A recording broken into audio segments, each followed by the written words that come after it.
Good morning friends, welcome to English for class. Friends, English for class में सबका स्वागत है। फ्रेंड्स, यू नो कि ट्रांसफॉर्मेशन इज गोइंग ऑन और transformation चल रहा है and today we are going to join class 4 in transformation. Okay friends, first class में हम लोगों ने देखा था असर्टिव से नेगेटिव, नेगेटिव से असर्टिव एंड सेकेंड क्लास में उन्होंने देखा था same rule.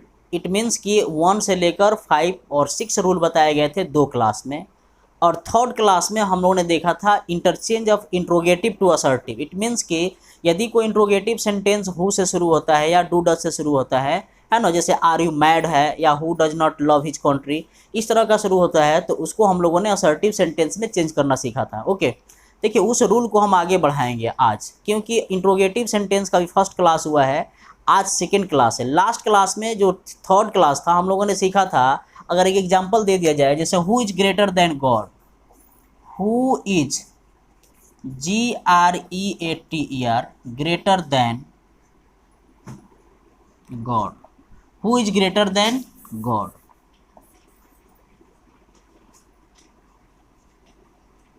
Who is greater than God, तो मैंने आपको बताया था हु से कोई सेंटेंस होता है और इसमें नॉट नहीं लगा रहता है तो आप किसे लिखते हैं, नो वन से लिखते हैं।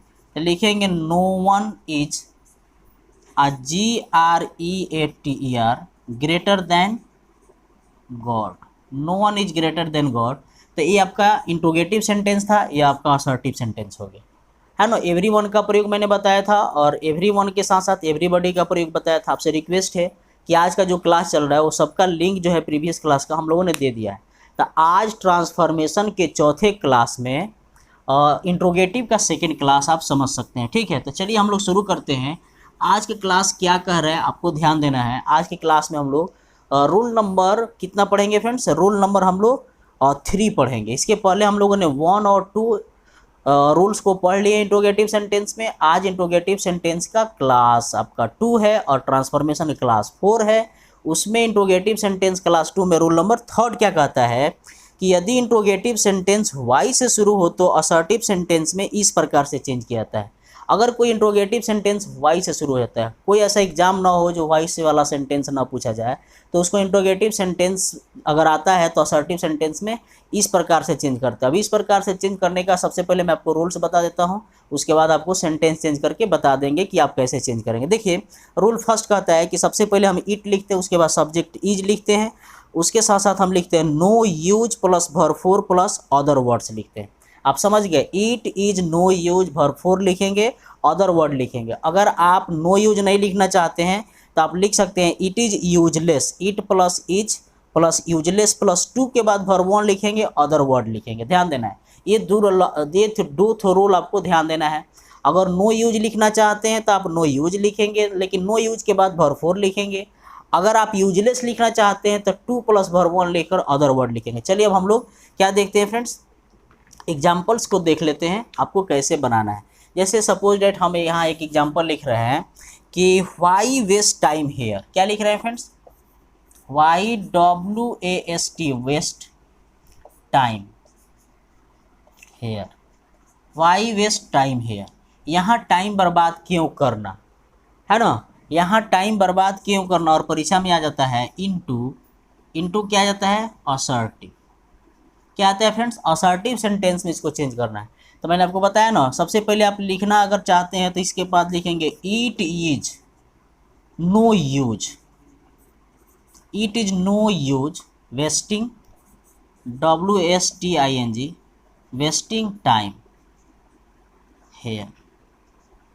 ध्यान दीजिए, मैंने आपको क्या बताया था, इट बताया था, इज बताया था, इसके बाद नो यूज बताया था, नो यूज के बाद से वर्ब 4 बताया था ना। नो यूज के बाद से क्या बताया था, वर्ब 4 बताया था। तो देखिए यहाँ यूज लिखे हैं, नो यूज लिखे हैं, क्या लिखेंगे friends, no use wasting time, it is no use wasting time. मतलब यहाँ समय बर्बाद करने से कोई फ़ायदा नहीं है, यूज नहीं। या आप चाहें तो इस सेंटेंस को ऐसे लिख सकते हैं, it is useless, it is useless. जब 2 का यूज करेंगे तो वर्ब 1 लिखेंगे, it is useless to waste, WST waste time. Here लिखा हुआ है तो हेयर लिख दें, it is useless to waste time here. समझ रहे हैं ना, तो अगर कोई सेंटेंस वाई से शुरू होता है तो आप इसको ऐसे चेंज करेंगे। दूसरा एग्जाम्पल आप देख सकते हैं friends, Y it so much. क्या फ्रेंड्स लिखेंगे? Y it so much. मान लीजिए अगर एग्जाम्पल आ गया वाई इट सो मच, क्यों ज़्यादा खाना, है ना, क्यों ज़्यादा खाना, वाई इट सो मच। तब तो बहुत आसानी से बना देंगे ना असर्टिव सेंटेंस। क्या चीज़ हम लोग सीख रहे हैं फ्रेंड्स? हम लोग असर्टिव सेंटेंस सीख रहे हैं, इंट्रोगेटिव में असर्टिव। आज आप ट्रांसफॉर्मेशन का चौथा क्लास है। सबसे पहले आप इसको बनाना चाहें तो आप इसको बना सकते हैं, आप चाहे तो इस पर बना सकते हैं, चाहे तो हम इस पर बना देते हैं। आप लिख सकते हैं कि it is useless, it is useless to it so much, it is useless to it so much. मतलब इट इज़ यूजलेस, यह बेकार की चीज़ है ज़्यादा खाना, बन जाएगा ना। अब चाहे तो नेक्स्ट एग्जांपल देख सकते हैं फ्रेंड्स, जितना चाहे आप एग्जांपल से देख सकते हैं। जैसे वाई टेल अ लाई, क्या फ्रेंड्स लिखेंगे?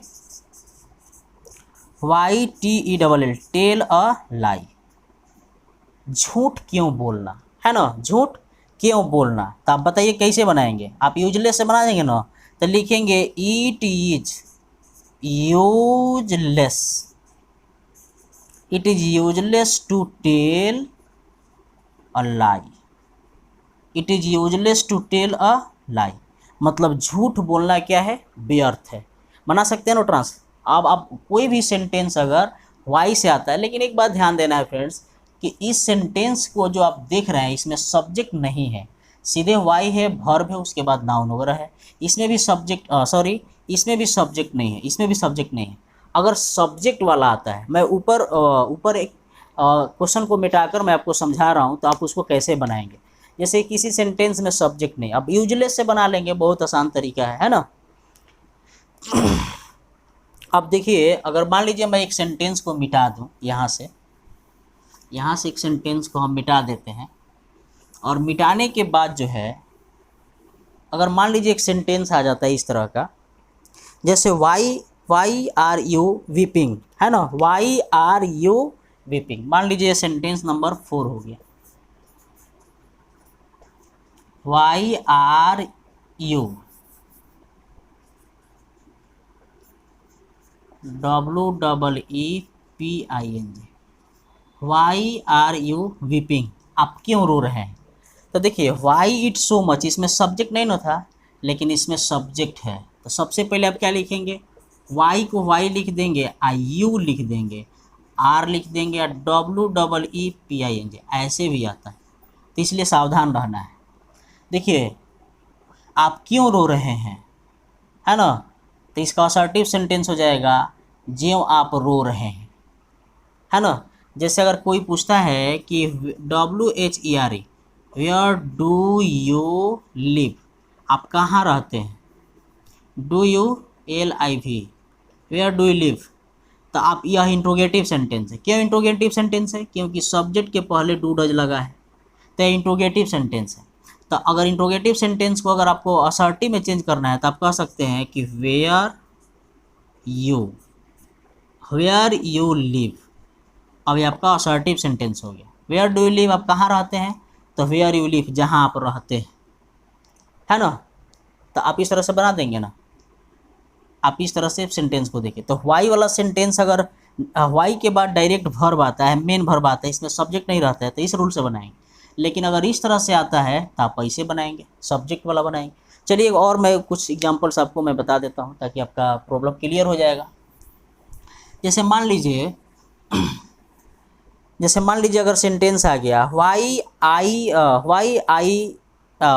एम आई टीचिंग, है ना। जैसे मान लीजिए एक एग्जांपल और लिख देता हूँ, वाई डू यू, है ना, why do you learn English, why do you learn, LEARN, learn English. Why do you learn English, आप इंग्लिश क्यों सीखते हैं, आप इंग्लिश क्यों सीखते हैं, आप इंग्लिश क्यों सीखते हैं। तो अब बताइए, अगर इसमें सब्जेक्ट है ना, तो सबसे पहले आप लिख देंगे वाई। क्या लिखेंगे फ्रेंड्स? WHY, Y. और उसके बाद हमको क्या चाहिए? सब्जेक्ट चाहिए, तो why you learn, LEARN, learn English.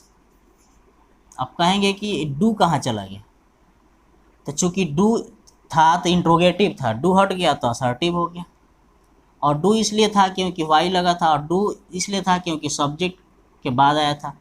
क्योंकि अगर वाट वेयर वाई के बाद डायरेक्ट सब्जेक्ट आता है तो वो अफर्मेटिव हो जाता है। वाट वेयर आई के बाद क्या आता है बाबू, वाट वेयर वाई के बाद अगर डायरेक्ट सब्जेक्ट आता है तो वो अफर्मेटिव हो जाता है, असर्टिव हो जाता है।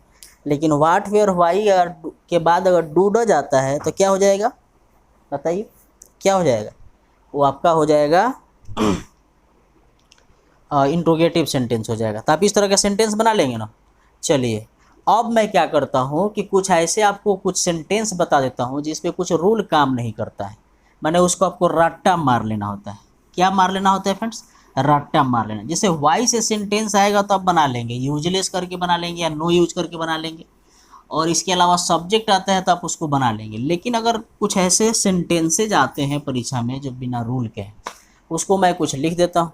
जैसे पहला सेंटेंस मैं लिख रहा हूँ, पहला सेंटेंस लिख रहा हूँ, when will you become a teacher, आप टीचर कब होगे। तो व्हेन से सेंटेंस आ जाएगा तो इसका असर्टिव सेंटेंस हो जाएगा, you will never become a teacher, आप टीचर कभी नहीं होंगे। व्हेन वाला सेंटेंस में नेवर आ गया। ओके, नेक्स्ट लिखेंगे, when can their glory fade, उन लोगों की गौरव कब मुरझा जाएगी, अब मुरझा सकती है। तो आप लिख सकते हैं कि their glory can never fade, their glory can never fade. Okay, उन लोगों को ग्लोरी कभी नहीं मुरझा सकती। ओके, जैसे एक दूसरा एग्जांपल लिख सकते हैं कि how can I help you, क्या लिखेंगे friends, how can I help you. अगर इस तरह के एग्जांपल्स आते हैं तो आप लिखेंगे कि how can I help you. इसका अगर असर्टिव सेंटेंस चेंज करना है तो आप लिख सकते हैं कि I can never help you, इसको रट्टा मार लेना है, ये किसी रूल पे नहीं है, समझ गए। जैसे नीचे लिखेंगे हम लोग कि where shall I not be respected, where shall I not be respected, मैं कहाँ नहीं आदर किया जाऊंगा। तो नॉट लगा है ना, तब लिखेंगे कि आई शैल बी रेस्पेक्टेड एवरीवेयर। जब पहले नॉट लग गया है सेंटेंस में, जब पहले नॉट लग गया है तब यहाँ लगा देंगे आई शैल बी रेस्पेक्टेड एवरीवेयर। मतलब ऊपर कह रहा है कि मैं कहाँ नहीं रेस्पेक्ट किया जाऊंगा, तो नीचे कह रहा है कि मैं हर जगह रेस्पेक्ट किया जाऊंगा। ओके, नेक्स्ट सेंटेंस लिखा हुआ है कि where will you have peace, where will you have peace, आपको शांति कहाँ मिलेगी। तो you will have peace nowhere, where का नो वेयर हो जाएगा, क्योंकि पहले सेंटेंस में नॉट नहीं लगा था इसीलिए ऐसा हो गया। अब चलिए लास्ट सेंटेंस बता देते हैं फ्रेंड्स आज की क्लास में कि what more can you expect from me, what more can you expect from me, आप मुझसे और ज़्यादा क्या एक्सपेक्ट करते हो, उम्मीद करते हो। तो you can never expect nothing more from me, तुम मुझसे इससे ज़्यादा एक्सपेक्ट नहीं कर सकते हो। ठीक है फ्रेंड्स, तो कुछ ये सेंटेंस थे। हु वाला सेंटेंस हम लोगों ने सीख लिया, वाई वाला सीख लिया, और व्हाट वेयर वाई वेन से आता है तो आप इस सेंटेंस को कैसे बनाएंगे ये बहुत अच्छा से समझ गए। तो चलिए फ्रेंड्स, बताइए आज की क्लास आपको कैसा लगा। मैं उम्मीद करता हूँ कि आपको बहुत अच्छा लगा होगा, कमेंट करके बताइएगा। तब तक के लिए आज इतना ही। Thank you for watching this class. जय हिंद, जय भारत, वंदे मातरम।